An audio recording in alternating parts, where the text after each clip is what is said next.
La charmante patronne de ma femme s'est assise à côté de moi, votre femme vous trompe au travail. Ma femme s'est précipitée vers sa patronne, c'est mon mari. La patronne a regardé froide, pas pour longtemps. Il y a des humiliations que l'on peut oublier, et puis il y a celles qui s'incrustent dans votre colonne vertébrale, changeant à jamais la façon dont vous vous tenez. Cette nuit-là, la mienne a été sculptée en temps réel sous des guirlandes lumineuses et des rires de champagne, 30 étages au-dessus de la ville. Le toit de l'hôtel Aléan scintillait comme un décor de film. Garde-corps en verre, mobilier en velours, une ligne d'horizon si parfaite qu'elle semblait fausse. Mélissa avait insisté pour que je vienne. C'est juste une fête d'entreprise, mon chéri. Je veux que tu rencontres tout le monde. J'étais habillé pour correspondre à son monde. Costume bleu marine, chaussures cirées, sourire, et à ma place. Mais ce à quoi je ne m'attendais pas, c'est que ma femme, ma Mélissa, agisse comme si j'étais le plus un de sa performance. Cela s'est passé vite. Elle est sortie de l'ascenseur la première, son bras effleurant le mien une seule seconde avant qu'elle ne dérive dans la foule comme un parfum. Les gens se sont attroupés autour d'elle. Des rires ont fusé, puis je l'ai vu. Didier, plus grand que moi, un sourire arrogant trop ajusté. Un de ces types qui pensent que chaque pièce s'incline vers lui. Et Mélissa, elle est allée droit vers lui et sans hésitation s'est glissée dans ses bras comme s'il finissait une danse que je n'avais jamais vue commencer. J'ai cligné des yeux, pris une inspiration, puis je me suis avancé, la main tendue. Mélissa, elle ne m'a même pas regardé. Des rires ont jailli de ses lèvres. Pour lui, pas pour moi. Elle a laissé la main de Didier reposer bas sur son dos. Trop bas. Je suis resté là comme un figurant confus dans un drame dans lequel je n'avais pas été casté. Alors j'ai répété son nom plus fort. Mélissa. Cette fois, elle a juste tourné la tête. Son sourire ne m'a pas atteint. Oh, salut, a-t-elle dit comme si j'étais quelqu'un dont elle se souvenait à peine. Je suis là, ai-je dit, ma voix tendue. Tu ne m'as pas vu? Ses yeux ont glissé vers Didier puis sont revenus vers moi. Ne sois pas bizarre, Étienne. C'est une fête. Une fête où tu ignores ton mari. Quelqu'un derrière moi a sifflé doucement. J'ai entendu des murmures. Ma main est tombée. Tu te ridiculises, a-t-elle sifflé. Trop bas pour les autres, mais assez aigu pour piquer. Je me suis rapproché. Je suis ton mari. Pas un stagiaire. Tu veux me dire ce qui se passe ici? Elle a reculé, toujours souriante, toujours jouant pour le public. Pas ici. Son ton ne correspondait pas à son expression. Pour la foule, cela ressemblait à une querelle d'amoureux, mais pour moi, c'était le début de quelque chose de bien plus laid. Je me suis retourné, je suis parti avant de dire quelque chose que je ne pourrais pas retirer. Alors que j'atteignais les portes du balcon, j'ai entendu le rire de Didier à nouveau, profond, confiant, comme s'il avait déjà gagné quelque chose. Je suis sorti. Le vent de la ville était froid. Mes poings étaient serrés, ma mâchoire bloquée. Derrière moi, le verre scintillait avec les lumières de la fête et la trahison. Ce n'était pas seulement un manque de respect. C'était elle qui faisait un choix et s'assurait que je le vois. Je me suis appuyé contre la balustrade et j'ai laissé le froid me gifler le visage.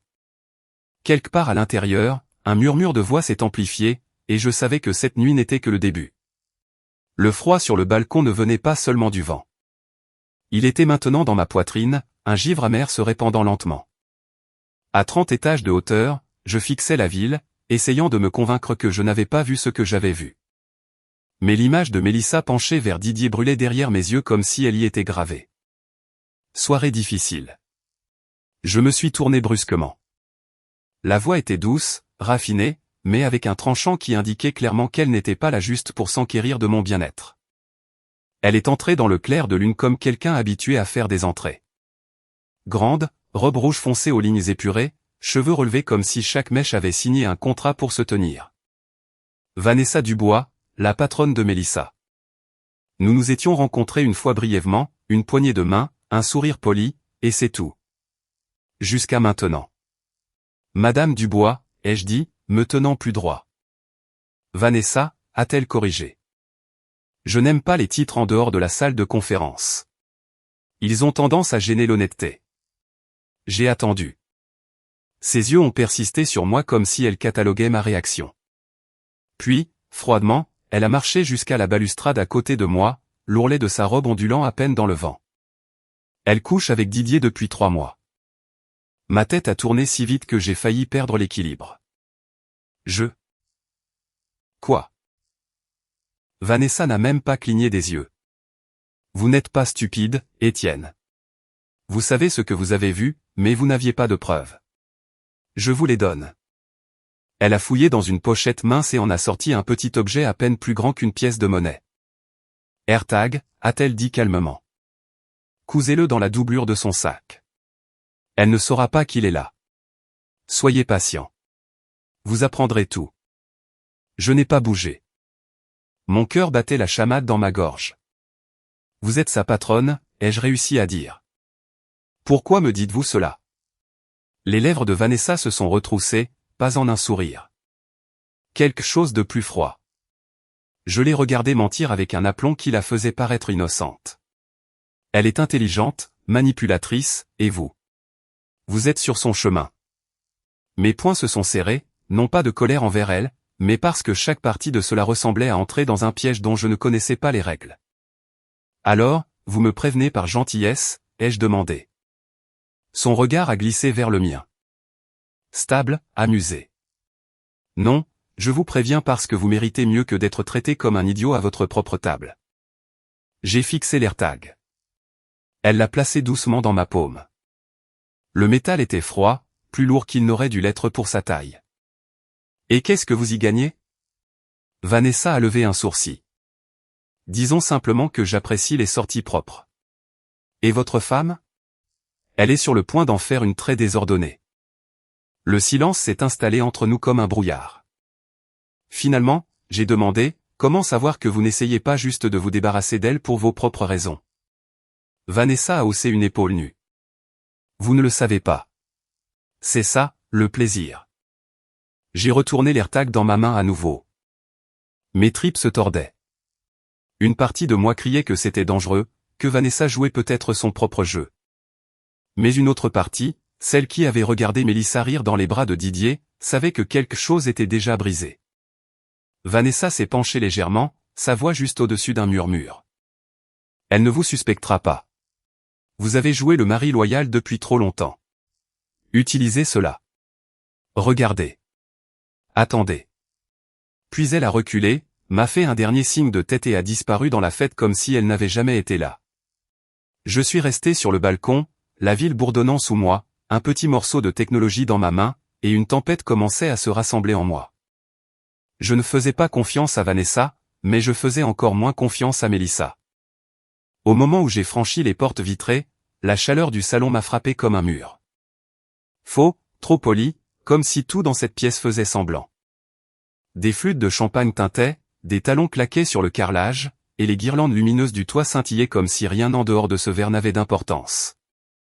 Mais on venait de me donner une vérité que je ne pouvais pas ignorer. Et ma femme riait avec l'homme pour qui elle me trahissait. Et puis, comme invoquée par la tension elle-même, Mélissa est apparue.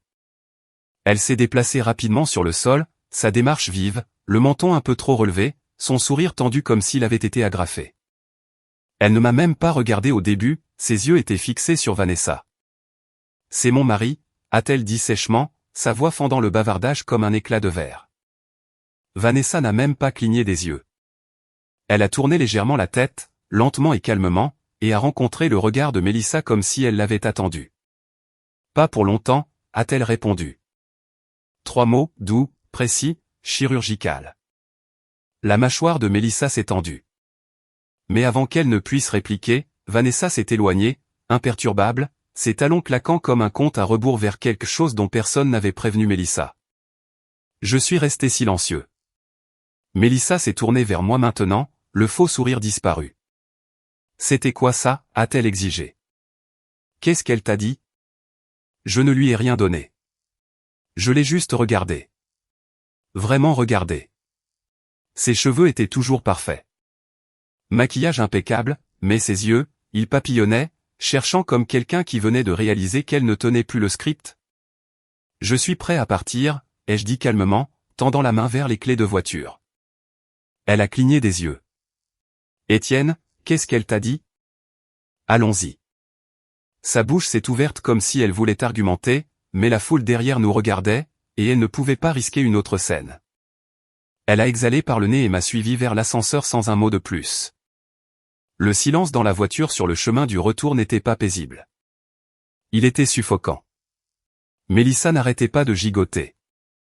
D'abord avec son bracelet, puis la climatisation, puis en faisant défiler son téléphone, même si l'écran restait sombre. Après quelques minutes, elle a réessayé. Je ne sais pas ce que c'était, mais Vanessa m'a toujours détesté. Elle est jalouse de nous.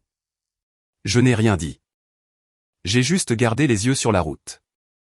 Elle s'est tournée légèrement sur son siège. Sérieusement, Étienne, tu sais comment elle est. Elle manipule les gens. Elle aime les jeux de pouvoir. Ne la laisse pas tout déformer. Elle n'a rien déformé, ai-je dit calmement, les yeux toujours fixés sur la route. Ça l'a arrêté. Qu'est-ce que ça veut dire? Je n'ai pas répondu. J'ai juste laissé le silence s'étirer. C'était délibéré, mesuré, un silence qui, je le savais, en dirait plus que n'importe quelle accusation. Elle a de nouveau changé de position, sa voix se crispant. Étienne, si elle a dit quelque chose à propos de Didier, c'est ridicule. Il flirte avec tout le monde. Elle essaie probablement de te rendre jaloux. C'est son truc. Toujours rien de ma part. Les mains de Mélissa se sont serrées en poing sur ses genoux. Je n'aime pas que tu sois silencieux comme ça, a-t-elle dit. Ce n'est pas juste. Si quelque chose ne va pas, dis-le. Mais je n'allais pas lui donner la satisfaction de diriger cette conversation. Pas cette fois. J'ai gardé mon ton plat. Nous en parlerons à la maison. Elle a regardé par la fenêtre maintenant, les bras croisés fermement. Bien. Le reste du trajet s'est déroulé sans un mot. Juste le léger vrombissement des pneus sur l'asphalte et le clic occasionnel d'un clignotant. Mais dans l'espace entre nous, quelque chose avait changé. Quelque chose qu'elle ne pouvait pas nommer. Mais je savais qu'elle le sentait. Elle pensait qu'elle pourrait mentir, danser et manipuler son chemin à travers cela. Mais maintenant, elle n'était plus si sûre. J'avais dit presque rien. Et pourtant, elle semblait plus secouée que je ne l'avais jamais vue. Le lendemain matin, l'odeur de bacon m'a réveillé. Épaisse, fumée, délibérée. Elle m'a frappé avant même que mes yeux ne s'ouvrent. Mélissa ne cuisinait jamais de bacon. Je suis entré dans la cuisine pour la trouver en train de fredonner doucement. Un petit déjeuner complet étalé comme une couverture de magazine. Toast, fruits tranchés, café à la presse française. Elle a levé les yeux vers moi avec un sourire si large qu'il n'avait pas sa place un mardi matin. Elle a gazouillé, je pensais que nous pourrions nous asseoir ensemble aujourd'hui. J'ai regardé la table, puis elle. Elle ne faisait jamais ça, même pas le week-end. Mélissa portait une robe douce, une que je n'avais pas vue depuis des mois, et son maquillage était déjà fait. Trop pour 8h15 du matin. Quelle est l'occasion, ai-je demandé. Ai-je besoin d'une occasion pour gâter mon mari? Elle a souri et s'est penchée pour me verser mon café. Je me suis assis lentement, la regardant tout le temps. Elle a gardé ce sourire plaqué comme s'il faisait partie de son fond de teint. Il y a quelques semaines, j'aurais souri en retour, l'aurais remercié, l'aurais embrassé sur la joue. Maintenant je mâchais en silence, l'étudiant comme si j'essayais de déceler l'astuce dans un spectacle de magie. La pièce s'est poursuivie toute la semaine. Elle a planifié une soirée en amoureux spontané pour vendredi. Réservation au restaurant de grillades déjà faite. Babysitter déjà appelé, bien que nous n'ayons même pas d'enfants. Elle a dansé dans la maison en pantalon de yoga et bougies parfumées, effleurant mes épaules pendant que je travaillais, agissant comme si la distance entre nous n'avait jamais existé. Un soir, je suis rentré à la maison et l'ai trouvée blottie sur le canapé avec une comédie romantique en cours, un verre de vin dans chaque main. Celui-ci est à toi, a-t-elle dit, tapotant le siège à côté d'elle. Tu te souviens quand nous l'avons regardé à notre 3e rendez-vous? Je m'en souvenais, mais la femme avec qui je l'avais regardé à l'époque n'était pas si bien rodée. Ça va, ai-je demandé en m'asseyant à côté d'elle. Pourquoi pas, a-t-elle dit, affichant un sourire étudié. Une femme ne peut-elle pas vouloir renouer avec son mari? Je lui ai jeté un regard. Elle a siroté son vin. Ce n'était pas de la culpabilité, c'était une performance. Chaque jour, j'avais l'impression de vivre dans une pause publicitaire. Trop parfait, trop lumineux. Chaque plan soigneusement arrangé pour l'effet. Et plus elle mettait d'efforts dans ce bonheur domestique, plus j'étais certain. Vanessa ne mentait pas. Mélissa avait quelque chose à cacher, et elle se démêlait maintenant pour l'enterrer sous des casseroles et des coussins. Ce vendredi soir, alors qu'elle était sous la douche, la vapeur s'échappant de sous la porte de la salle de bain. J'ai ouvert son placard. Son sac à main était sur l'étagère du milieu. Je l'ai pris doucement, mes doigts bougeant avec le genre de calme que je ne savais pas avoir en moi. Je l'ai retourné, dézippé la doublure intérieure. Vérifier les coutures. Propre. Pas de trou encore. J'ai ouvert le tiroir et sorti le kit de couture que j'avais gardé depuis l'université. À peine utilisé, mais toujours là. Puis j'ai fouillé dans mon tiroir à chaussettes et j'ai récupéré le petit AirTag froid que Vanessa m'avait donné.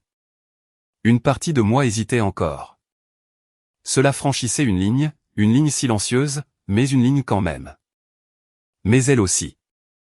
J'ai enfilé l'aiguille. Point rapide, soigné, assez profond pour tenir, assez superficiel pour ne pas se voir. Mes mains bougeaient comme si j'avais déjà fait ça. Une fois terminé, j'ai remis le sac exactement là où il était, pas un cheveu de travers. La douche coulait toujours. Je suis allé dans le couloir et j'ai fait une pause devant la porte. Sa voix résonnait doucement à travers la vapeur, fredonnant un air familier, mais maintenant cela sonnait différemment, moins comme de la musique, plus comme un bruit de fond. Je suis descendu, j'ai allumé la télé et je me suis affaissé sur le canapé. La maison semblait trop propre, trop parfumée, trop mise en scène. Elle jouait un spectacle, et je venais de m'asseoir à la place du réalisateur. La ville semble toujours plus froide à travers le verre. Tout cet acier et cette transparence prétendant être de la chaleur. Le bureau de Vanessa était perché au-dessus du chaos du centre-ville. Des lignes épurées et du silence. Pas un seul papier égaré, pas un seul meuble qui ne signifiait rien. Elle se tenait déjà devant la fenêtre du sol au plafond quand je suis entré, silhouettée contre la ligne d'horizon comme si elle lui appartenait. « Étienne » a-t-elle dit sans se retourner, sa voix aussi douce que jamais. Pile à l'heure. Je me disais que vous n'étiez pas du genre à apprécier le retard, ai-je répondu. Elle s'est finalement retournée et d'un mouvement élégant a traversé la pièce jusqu'à son bureau, un monolithe épuré de marbre noir, et a fait glisser un dossier cartonné dessus. « Ne perdons pas de temps » a-t-elle dit. « Vous êtes venu pour confirmation. » J'ai ouvert le dossier. À l'intérieur se trouvait une seule photographie, nette, claire, prise au milieu d'une réunion de personnel de l'entreprise. Tout le monde faisait face à l'avant, sauf Mélissa. Sa main était sous la table, fermement posée sur la cuisse de Didier. Mon souffle s'est coupé quelque part entre l'incrédulité et l'inévitabilité. Elle n'était pas prudente, a dit Vanessa. Elle pensait que les réunions signifiaient la sécurité. Elle avait tort. J'ai regardé l'image pendant un long moment. Tout y semblait surréaliste. Pas seulement la trahison, mais son côté décontracté. Mélissa ne bronchait pas, ne se cachait pas. Elle avait l'air calme, souriante, comme si elle était à sa place. C'est d'il y a 2 semaines, a ajouté Vanessa. Le photographe est bien sur ma liste de paix. Je l'ai regardé maintenant. Elle avait 2 verres à la main, versant un rouge riche d'une bouteille sombre. Merlot, a-t-elle dit. Ne vous inquiétez pas, pas empoisonné. Je n'ai pas répondu. J'ai juste pris le verre qu'elle m'a offert et l'ai posé, intact, sur le bureau. Puis la porte s'est ouverte. Un homme est entré. Cinquantaine, costume simple, rasé de près, sans mouvements inutiles. Il a fait un signe de tête poli. Monsieur Carter, a-t-il dit. Je suis William Tran. Je travaille la surveillance pour Vanessa depuis qu'elle a soupçonné quelque chose. Vanessa s'est déplacée derrière moi maintenant, une main sur mon épaule, tandis que le détective privé continuait. Mélissa et Didier se sont rencontrés chez lui à 6 reprises au cours du dernier mois, a-t-il dit. Ils ont utilisé le même point de dépôt de covoiturage à 2 pâtés de maison. Nous avons des horodatage, des reçus de parking, même des chevauchements de nettoyage à sec. Il m'a tendu un mince paquet, puis a de nouveau fait un signe de tête et s'est excusé. La porte a de nouveau cliqué. Silence. J'ai exhalé lentement, mes doigts courant le long du bord de la photo, toujours sur le bureau. Je ne cherchais même pas ça, ai-je murmuré. Je ne le voulais pas. La voix de Vanessa est devenue plus douce maintenant, plus proche. Personne ne le fait. Jusqu'à ce qu'ils le voient. Alors ils se demandent comment ils ont pu vivre sans savoir. Elle s'est approchée de moi, ses talons claquant doucement contre le sol poli. Je me suis levé pour partir, mais elle a posé une main sur ma poitrine. Attendez. Et avant que je ne puisse parler, elle a réduit la distance, glissant un genou entre les miens, puis l'autre, se glissant sur mes genoux avec la grâce de quelqu'un qui ne demande jamais la permission. Je n'ai pas bougé. Son parfum était léger mais délibéré, comme tout chez elle. Elle a posé les deux mains sur mes épaules, sa voix basse contre mon cou. Vous êtes fort, Étienne. La plupart des hommes s'effondrent. Vous non. Mes mains ont trouvé ses poignets, non pas avec force, mais fermement. Non, Vanessa, ai-je dit, ma voix égale. Elle s'est immobilisée. Je l'ai regardée dans les yeux, et pendant un instant, il y avait quelque chose de vulnérable derrière cette façade parfaite, quelque chose de presque curieux. Puis elle a souri, non pas gênée, non pas offensée, simplement impressionnée. Toujours ancrée, a-t-elle dit, glissant avec la même élégance exercée. C'est rare. Je me suis levé, ramassant le dossier et le paquet du détective privé. Vous m'avez donné ce dont j'avais besoin. C'est tout ce que je suis venu chercher. Elle a hoché la tête une fois. J'admire ça. Je me suis dirigé vers l'ascenseur. Juste avant que les portes ne se ferment, j'ai entendu sa voix flotter derrière moi. Non pas flirteuse, non pas moqueuse, juste finale. Elle ne vous mérite pas, Étienne. Et puis la porte s'est refermée. Je suis entré par la porte d'entrée juste après 21h.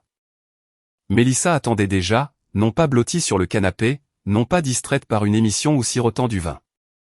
Elle se tenait près de la table à manger, les bras croisés, l'expression tendue comme si elle avait répété cette confrontation toute la soirée. « Tu n'as pas envoyé de message ?» a-t-elle dit sèchement. J'ai fermé la porte derrière moi et j'ai retiré mon manteau calmement. Non, je ne l'ai pas fait. Ses yeux se sont rétrécis. Où étais-tu? J'ai rencontré son regard d'un air égal. Avec Vanessa. Ça a fait mouche. Mélissa a cligné des yeux, puis a ri. Un rire court, tendu, incrédule. Vanessa Dubois, ma patronne. J'ai hoché la tête, passant devant elle vers la cuisine. Je me suis versé un verre d'eau lentement, délibérément, et j'ai bu avant de reparler. Elle m'a invité à parler. Elle a dit qu'elle voulait revoir ta trajectoire de carrière, tes plans à long terme, les promotions. Mélissa m'a suivi, ses talons claquant trop vite. Tu mens. J'ai posé le verre avec précaution. Pourquoi mentirais-je? Parce que Vanessa me déteste, a-t-elle claqué, les yeux brillants. Elle me sape à chaque tournant. Elle ne se soucie pas de ma trajectoire de carrière. Elle veut le contrôle. Et peut-être, ai-je dit, marquant une pause pour croiser son regard. Peut-être que c'est exactement pour ça qu'elle voulait parler. Mélissa a ouvert la bouche pour argumenter, mais rien n'est sorti. Juste un souffle tremblant. J'ai légèrement incliné la tête. Elle a suggéré de venir dîner la semaine prochaine. J'ai dit que je t'en parlerais. Son visage a changé. Non seulement de la confusion maintenant. De la panique. Dîner, a-t-elle répété, la voix soudainement faible. Tu l'invites ici, chez nous? Elle était très persuasive, ai-je dit avec désinvolture, marchant vers le couloir. J'ai pensé que ça pourrait être une bonne idée, une chance de clarifier les choses. Tu te moques de moi, Étienne, a-t-elle crié, me suivant. Tu penses que je veux cette femme dans ma maison? Elle essaie de me virer de l'entreprise depuis des mois. Je me suis arrêté en chemin et je me suis tourné pour lui faire face. Tu as dit qu'elle était juste jalouse de nous, tu te souviens? La bouche de Mélissa s'est ouverte, puis s'est refermée. Son calme a vacillé. Elle a reculé d'un pas, les yeux balayant la pièce comme si elle essayait de trouver quelque chose à quoi s'accrocher. Puis son ton a changé, plus fort, plus tranchant. Elle t'a dragué. J'ai levé un sourcil. Pourquoi ça compterait? Elle m'a pointé du doigt maintenant, sa voix montant. Parce qu'elle est manipulatrice. Elle essaie de nous brouiller, Étienne. Sa respiration était irrégulière maintenant, et pour la première fois depuis des semaines, la vraie Mélissa s'est montrée, pas la femme qui souriait à travers les crêpes et les soirées cinéma. Celle-ci était en colère, effrayée. « Pourquoi fais-tu ça ?» a-t-elle demandé. « Pourquoi la laisses-tu se mettre entre nous ?» Je n'ai pas répondu. Je l'ai juste observé attentivement, comme quelqu'un étudiant une performance pour trouver la première fissure dans l'illusion. Et c'était là, dans ses yeux. La peur. Une peur réelle et crue. Mélissa m'a regardé comme si elle ne savait plus qui j'étais. Et peut-être que non. Cela la troublait plus que tout ce que j'aurais pu dire. « Tu la laisses tout déformer ?» a-t-elle murmuré. « Elle te donne du poison. » Je me suis retourné pour quitter le couloir. Elle n'avait pas besoin de le faire. Je n'avais pas besoin d'élever la voix. Je n'avais pas besoin de lancer d'accusations. Tout ce que j'avais à faire, c'était de tenir le miroir et de regarder Mélissa commencer à se briser sous son propre reflet. Le lendemain matin a recommencé par le silence, mais pas le genre où les gens sont trop fatigués pour parler. Celui-ci était lourd, tendu, comme si la maison elle-même attendait d'expirer. J'étais au comptoir de la cuisine, remuant un café noir, déjà habillé pour la journée. Mélissa se tenait près de l'évier dans sa robe de chambre, les yeux fixés sur moi comme si elle essayait de déchiffrer un code qu'elle ne pouvait pas résoudre. Puis elle a dit, « Alors, depuis combien de temps ça dure ?» Je n'ai même pas bronché. « De quoi parles-tu avec Vanessa ?» a-t-elle dit, mordant chaque syllabe. « Ne fais pas l'idiot. » Je me suis finalement tourné pour lui faire face. Calme, stable. Mélissa était appuyée contre le comptoir, les bras croisés fermement, sa robe de chambre serrée à la taille. « Tu penses que je suis aveugle ? Tu disparais pendant des heures. Tu rentres à la maison, satisfait. Et soudain, Vanessa Dubois dîne chez nous. Je t'ai dit que nous parlions de ta carrière. » Elle a laissé échapper un rire amer.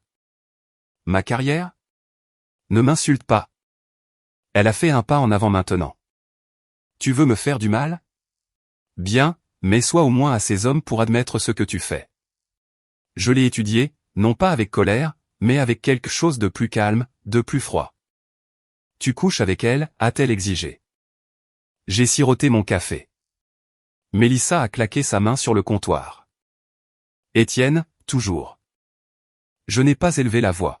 « Si c'est ce que tu as décidé, je ne vais pas argumenter avec toi. » Elle a cligné des yeux comme si elle ne s'y attendait pas. Puis, se penchant, sa voix est devenue basse. Dangereuse. Je te jure, si tu me mens. Quoi, ai-je coupé, toujours calme. Qu'est-ce que tu vas faire exactement, Mélissa ? Cela l'a surprise. Elle a de nouveau cligné des yeux, les bras se serrant. Je partirai, a-t-elle dit. Ne pense pas que je ne le ferai pas. J'ai hoché la tête une fois. Sans sarcasme, sans moquerie. Je ne te retiens pas ici. Ces 5 mots ont atterri comme une pierre tombée dans l'eau calme. Elle est restée complètement immobile. Son souffle s'est coupé. Cette posture confiante qu'elle affichait comme une femme se préparant à la guerre a légèrement vacillé. Quoi ? Qu'est-ce que ça veut dire ? A-t-elle demandé, plus doucement maintenant. Ça signifie, ai-je dit en posant ma tasse, que tu n'as pas besoin de ma permission pour partir. Si c'est ce que tu veux, la porte est là. Ses lèvres se sont entr'ouvertes comme si elle voulait argumenter, mais rien n'est sorti. Et pour la première fois dans cette maison, dans ce mariage, j'ai vu Mélissa perdre le dessus. Il ne s'agissait plus de menaces. Elle ne pouvait pas les utiliser parce qu'elle ne m'effrayait pas. Elle a reculé, clignant rapidement des yeux. Je n'ai jamais dit que je voulais partir. Tu viens de le faire. J'ai dit que je le ferais, a-t-elle corrigé rapidement. Si tu me trompes. Je ne le fais pas. Tu t'attends à ce que je le croie. J'ai haussé les épaules. Crois ce qui t'aide à dormir. Elle s'est détournée, faisant les 100 pas, sa main portée à sa tempe comme si elle essayait d'empêcher ses pensées de s'échapper. Sa robe de chambre a légèrement glissé de son épaule, mais elle ne l'a pas ajustée. Sa concentration était perdue. Il ne s'agissait pas de Vanessa. Pas vraiment. Il s'agissait du fait que pour la première fois depuis très longtemps, Mélissa ne savait pas ce que je pensais. Cela la terrifiait. « Tu as changé », a-t-elle dit doucement. J'ai hoché la tête. Oui. Elle s'est de nouveau tournée vers moi, cherchant. Pourquoi? Je n'ai pas répondu. Parce que la vraie réponse était celle-ci, parce que tu m'y as forcé. Mais je n'allais pas lui donner ça. Pas encore. Elle est restée là quelques secondes de plus, puis a lentement quitté la cuisine sans un mot. Et je suis resté seul, ne poursuivant plus, n'expliquant plus, observant simplement les échelles enfin changer. Exactement une semaine plus tard, mon téléphone s'est illuminé à 7h46. Message texte de Vanessa Dubois. Les preuves sont solides. Vous êtes libre d'agir. Pas d'émoji, pas de mots supplémentaires, juste le feu vert. Je me suis assis sur le bord du lit, fixant le message un instant, laissant son poids s'ancrer en moi. En arrière-plan, Mélissa se déplaçait dans la salle de bain, fredonnant comme si tout était parfaitement normal. Ce ne l'était pas. Je n'ai pas dit un mot. Je me suis levé, me suis habillé, j'ai pris mes clés et j'ai conduit. La maison de Didier était une boîte minimaliste située juste à l'extérieur de la ville, avec des murs gris et des moulures noires. Le genre d'endroit que l'on achète quand on n'est plus préoccupé par les apparences que par les racines. Je n'étais jamais venu ici auparavant, mais je connaissais l'adresse. L'enquêteur de Vanessa me l'avait envoyé il y a quelques jours avec des horodatage, des photos et des registres d'entrée. Je me suis tenu devant la porte d'entrée, aussi calme que jamais, et j'ai appuyé sur la sonnette. Ça a pris un moment. Puis la porte s'est ouverte, et il était là, Didier Laurent, torse nu, les cheveux en bataille, tenant une tasse comme s'il ne s'attendait pas à ce que le monde se présente à sa porte ce matin.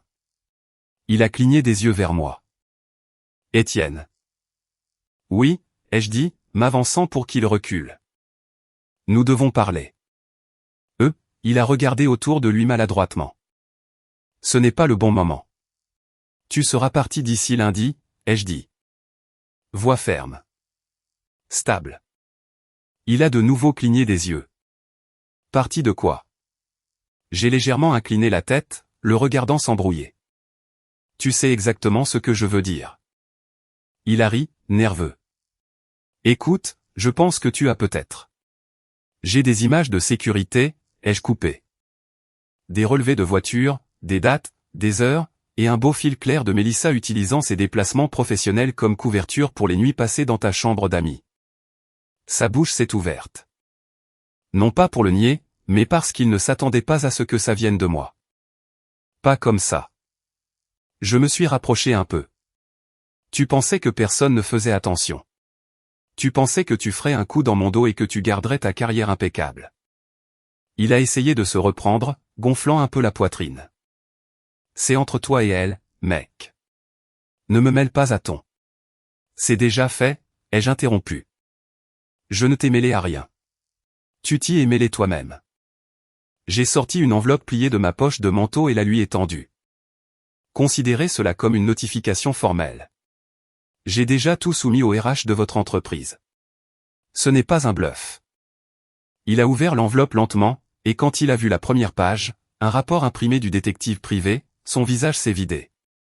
Je n'ai jamais, a-t-il commencé, mais les mots n'ont même pas eu le temps de s'ancrer. J'ai pris une inspiration, puis j'ai prononcé les mots que j'avais répétés dans ma tête pendant des jours. Tu seras parti d'ici lundi. Mes preuves, m'ont fait. Derrière lui, j'ai vu la silhouette de quelqu'un dans le couloir. Une femme, les cheveux longs, se cachant rapidement. Donc, ce n'était pas juste une erreur. C'était une habitude. Didier a jeté un coup d'œil en arrière, sa mâchoire se serrant. Tu transformes ça en guerre, Étienne. Non, ai-je dit, c'est toi qui as commencé la guerre. Je ne fais que la terminer. Il ne m'a pas suivi lorsque je me suis retourné et que je suis retourné à ma voiture. Mais je pouvais sentir la panique commencer derrière moi. La porte claquait, les voix pressées, le début de l'effondrement. Je me suis glissé sur le siège du conducteur, j'ai fermé la porte doucement et j'ai pris une longue inspiration. Pour la première fois depuis des semaines, je n'avais plus l'impression de me noyer dans le doute ou d'être coincé dans la performance de quelqu'un d'autre. Maintenant, j'écrivais le script, et je n'avais pas encore fini. Si vous écoutez toujours, veuillez appuyer sur le bouton j'aime de cette vidéo.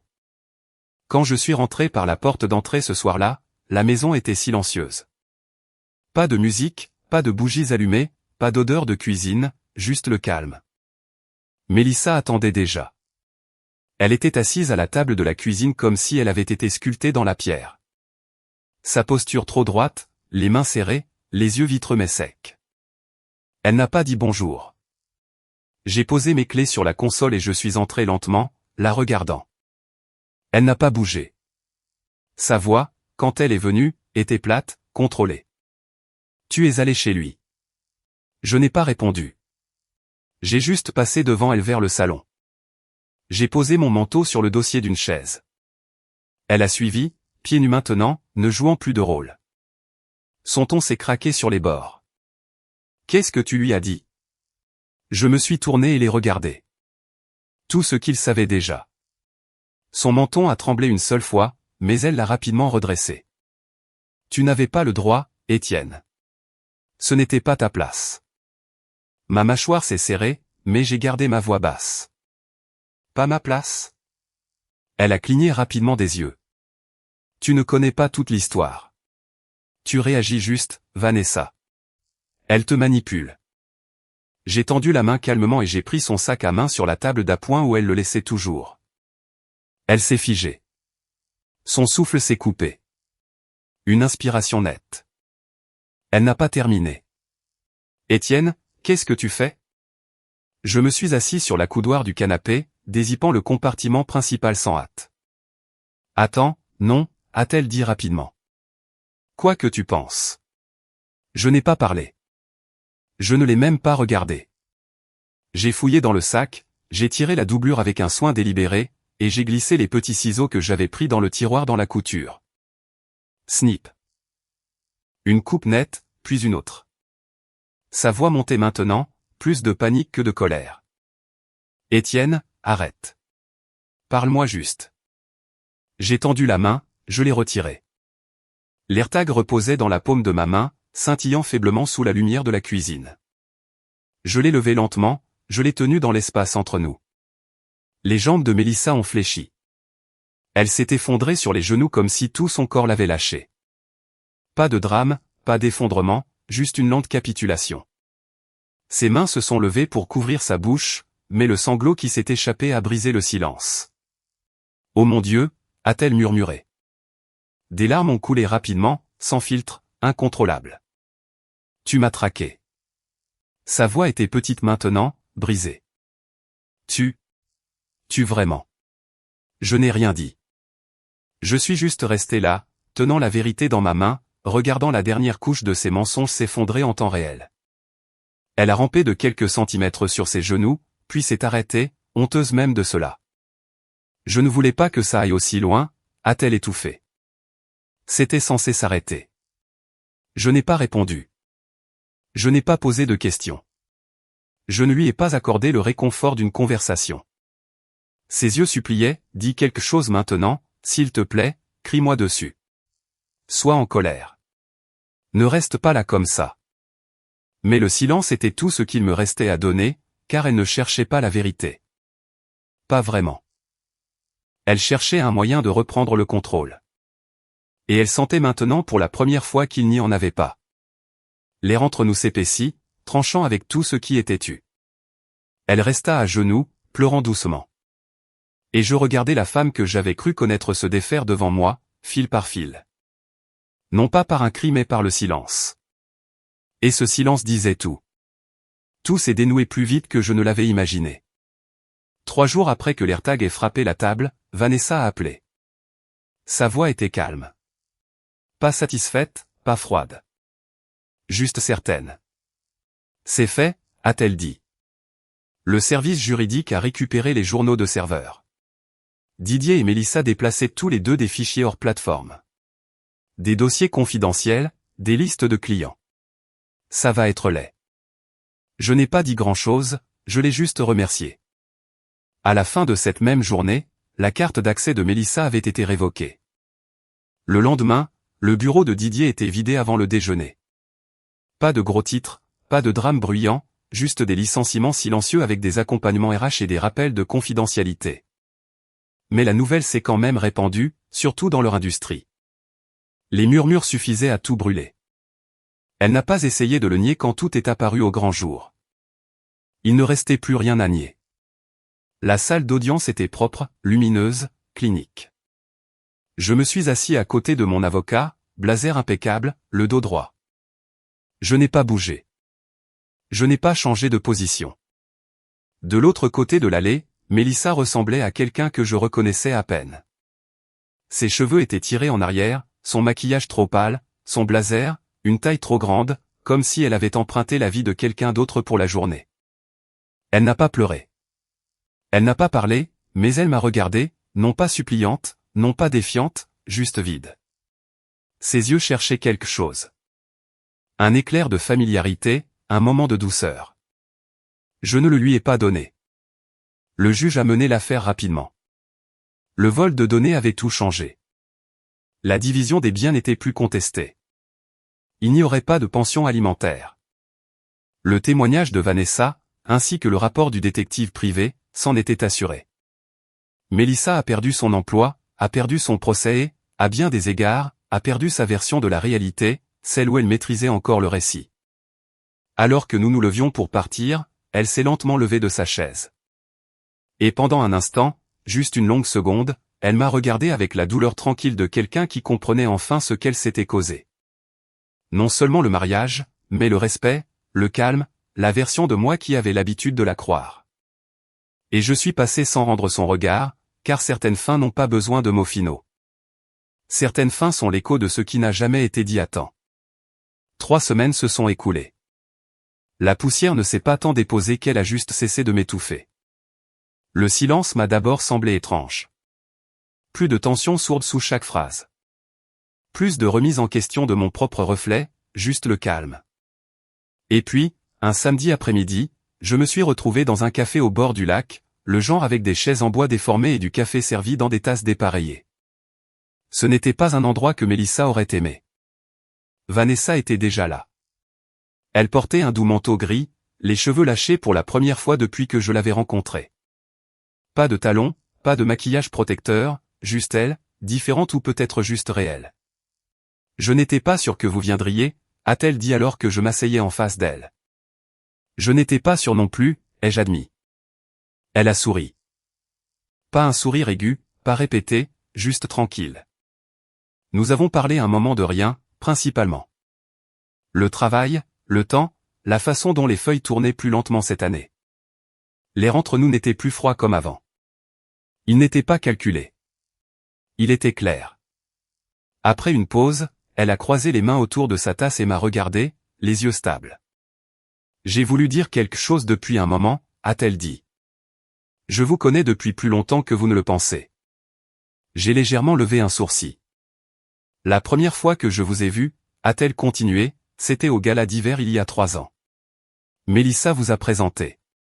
Vous portiez une horrible cravate écossaise et vous n'arrêtiez pas de la rajuster comme si elle ne vous allait pas. J'ai souri. Elle n'allait pas. Je me souviens avoir pensé, ce gars ne rentre pas dans ce monde. Et non pas parce qu'il n'est pas assez bien, mais parce qu'il est meilleur que le bruit autour de lui. Vous étiez ancré, loyal, différent. Elle a pris une inspiration comme si elle l'avait retenu trop longtemps. J'ai admiré cela depuis le début. Je n'ai pas parlé tout de suite, je l'ai juste regardé, le vent soufflant du lac derrière elle, doux et pur. Je ne suis pas pressé, a-t-elle ajouté. Et je ne m'attends pas à ce que vous le soyez non plus. Mais s'il y a de la place dans votre vie maintenant, j'aimerais y être. Il n'y avait pas de pression dans son ton, pas d'arrière-pensée, juste de l'honnêteté. J'ai regardé mon café, laissant le moment respirer. L'ancienne version de moi aurait peut-être hésité plus longtemps, craignant ce que signifiait recommencer, mais je n'étais plus cet homme. Trop de choses avaient été dépouillées pour s'accrocher à la peur maintenant. J'ai levé les yeux et j'ai rencontré son regard et j'ai hoché la tête lentement, délibérément. Son expression n'a pas beaucoup changé, elle s'est juste adoucie comme si elle connaissait déjà la réponse avant que je ne la donne. Nous sommes restés assis en silence pendant quelques minutes après, regardant le lac bouger, sans hâte. Pour la première fois depuis longtemps, je ne regardais pas en arrière. J'étais prêt à avancer. C'était la fin de mon histoire, mais avant de partir, il y a quelque chose que je me suis retourné dans l'esprit.